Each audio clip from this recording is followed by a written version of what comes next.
Fala galera, beleza? Aqui quem fala é o João, seja bem-vindo ao canal História Mal Contada. O episódio de hoje, que será o primeiro episódio de uma série, falaremos sobre a possibilidade e sobre a história de dois países europeus bem famosos, Áustria e Alemanha. Dois irmãos separados, mas será que eles podem se reunir?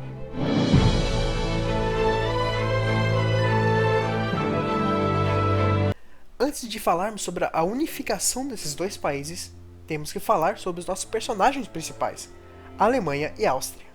Os dois países são muito similares, tanto culturalmente como linguisticamente, pois têm os mesmos antecessores, a mesma história e o mesmo povo, principalmente esse último fato, que os ligou pela história durante mais de 1000 anos. Então, uma unificação desses dois países pode ser feita apenas pelo meio cultural? A resposta curta é não e a resposta longa é muito provável que não. Por quê? Bem, uma Alemanha unificada foi durante muito tempo, aos olhos de muitos países europeus, um problema. Foi por isso que quando houve a separação de Berlim e da Alemanha, e sua consequente reunificação, vários países europeus lembraram de terrores passados decorrentes de uma unificação da Alemanha que aconteceu mais de 100 anos antes da sua separação. Mas novamente a pergunta vem: por que todo esse medo? Bom, para isso teremos que falar um pouco sobre a história alemã. Se voltarmos muito tempo no passado, veremos que nem mesmo a ideia de um povo alemão existia ainda. Então temos que estabelecer um começo.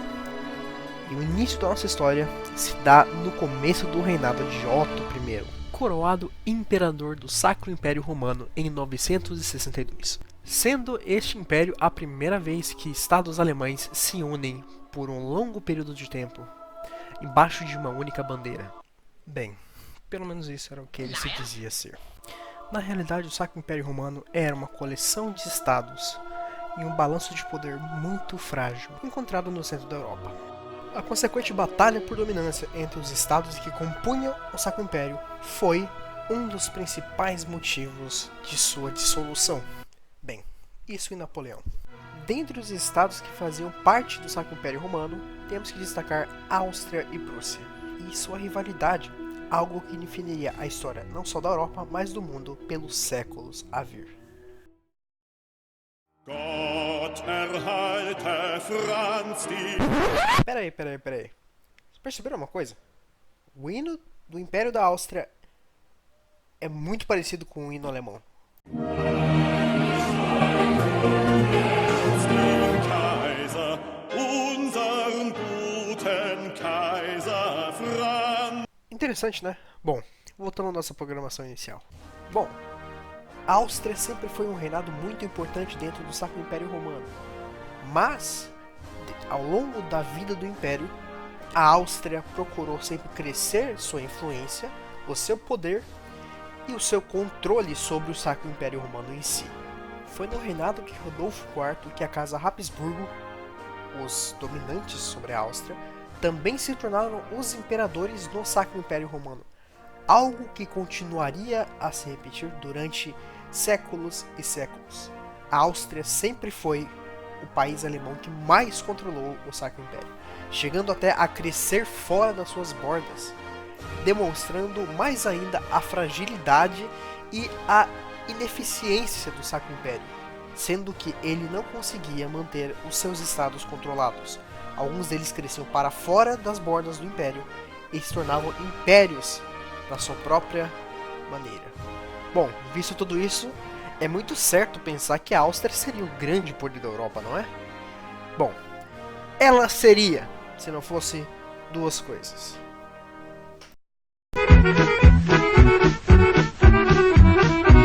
Momentos antes da Áustria se tornar o maior império que o mundo já viu e dominar praticamente a Europa inteira, os otomanos decidiram invadir a península dos Balcãs. E como esses já estavam quase chegando em Viena, os austríacos tiveram que retaliar.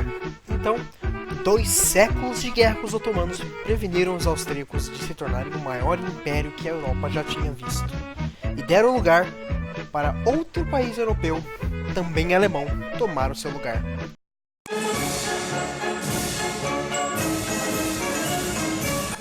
Enquanto os otomanos e os austríacos lutavam nos Balcãs, a Prússia observava os dois de longe, com cautela, percebendo que uma Áustria distraída seria a forma perfeita de obter poder dentro do Sacro Império Romano. Então, usando seu exército, poder e influência, a Prússia foi expandindo seu domínio sobre os outros estados alemães dentro do Sacro Império, por fim para se tornar um estado com tamanho suficiente para rivalizar até mesmo a Áustria. E, no século XVII, quando a Áustria e os otomanos finalmente pararam de se estranhar, a Áustria olhou para trás e percebeu que sua dominância sobre o Sacro Império Romano havia diminuído muito, e culpava a Prússia por isso.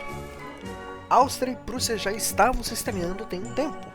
Então, quando chegou o século XVII, a era dos grandes conflitos europeus, antes das eras napoleônicas, Áustria e Prússia decidiram que estava na hora de sair no braço e ver qual era o melhor alemão. Bem, se encurtarmos cerca de 50 anos de história para 5 segundos de vídeo, a Prússia ganhou. E agora, Frederico II por acaso vai reunificar todos os estados alemães em uma Alemanha só e vai formar a Alemanha que conhecemos hoje até os tempos de hoje? Bem, aparentemente um francês tinha mais a dizer sobre isso. Em 1805, Napoleão Bonaparte massacrou os austríacos na Batalha de Austerlitz. E um ano depois, em 1806, fez o mesmo com os prussianos.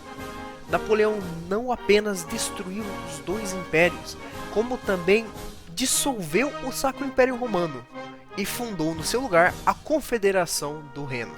Napoleão seria definitivamente vencido em 1815 em Waterloo pelos ingleses, confirmando a hegemonia britânica não só na Europa, mas no mundo, que já estava posta desde a Guerra dos 7 Anos. Mas e para a Prússia e para a Áustria, o que aconteceu? Bem, a Prússia conseguiu vários novos territórios. Enquanto isso, a Áustria perdeu muitos territórios, inclusive para novos países fundados depois da Era Napoleônica, principalmente na antiga Confederação do Reno.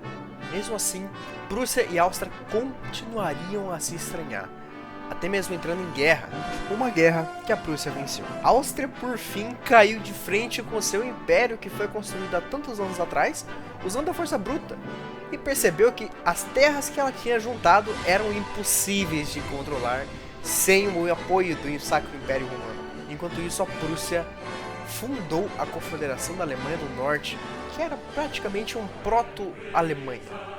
Depois de alguns anos, através da força, ela uniu o resto dos países alemães, declarou uma guerra contra a França, invadiu Paris e no Palácio de Versalhes se autodeclarou o Império Alemão, por fim unindo a Alemanha, a desgosto de todos os outros países europeus, porque agora tinham um grande amigo ou inimigo na mão, e o balanço de poder que havia sido feito após as eras napoleônicas estava no fim de novo. Em alguns anos, Alemanha e Áustria seriam a causa das duas guerras mundiais. Enquanto isso, a Áustria estava passando por mudanças internas. Os húngaros estavam se revoltando e desejaram ficar do mesmo patamar que os austríacos. Então, o Império Austríaco passou a se chamar Império Austro-Húngaro. 2 massacres sem noção depois, voltamos aos nossos dois países. Então, nesse episódio discutimos sobre a história da Prússia e da Áustria. No próximo episódio de História Mal Contada, discutiremos sobre a possibilidade dos dois países se juntarem em uma só Alemanha. Já que vocês agora já sabem quais foram as consequências da primeira unificação, e o tanto de tempo e o tanto de sangue que foi derramado até chegar lá, espero que estejam animados para ver qual será o próximo cenário. Será possível? Será impossível? Vamos descobrir. Até a próxima, obrigado por todos. Tchau.